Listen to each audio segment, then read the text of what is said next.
করতেছি এখানে, ওখানে তো আর এইটা থাকে না, কিন্তু পালা অনুসারে আমাদের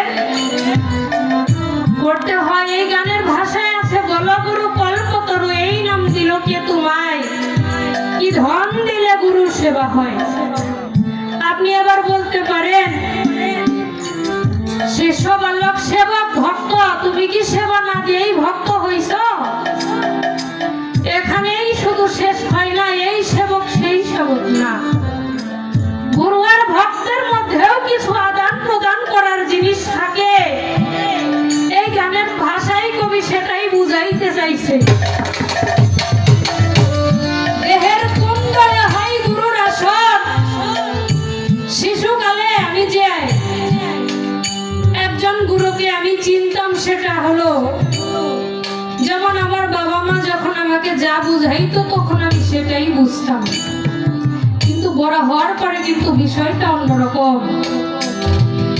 এই যে আবার কথা এখানে না, দেহের কুণ্ডলে হয় গুরুর আসন, কি বা হয় তারা গায়ের বসন, এখানে না, কুণ্ডলে হয় ভক্তের আসন। ভক্ত সেবা করে কয়, এই বিষয়টা তাহলে বুঝালে এইরকম, শুধু গুরুকে সেবা দিতে হয় এইরকমটাই না, ভক্ত যে সেও কিন্তু সেবা পায়। এই গানের মধ্যে এইরকম কিছুই বুঝাইছে।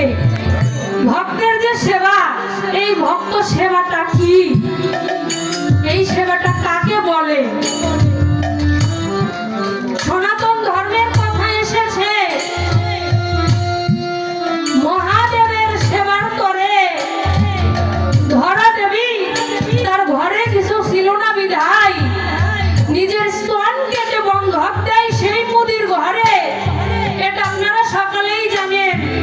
সেই চাল নিয়ে যখন রান্না করে খাওয়ায়, ওখানে তাকে অসতী বলে প্রমাণ করে।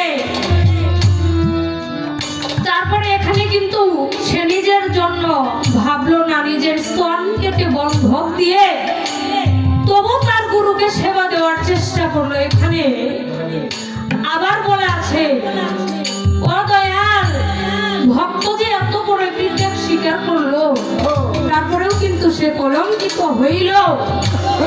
আমার বোঝার দরকার, এই যে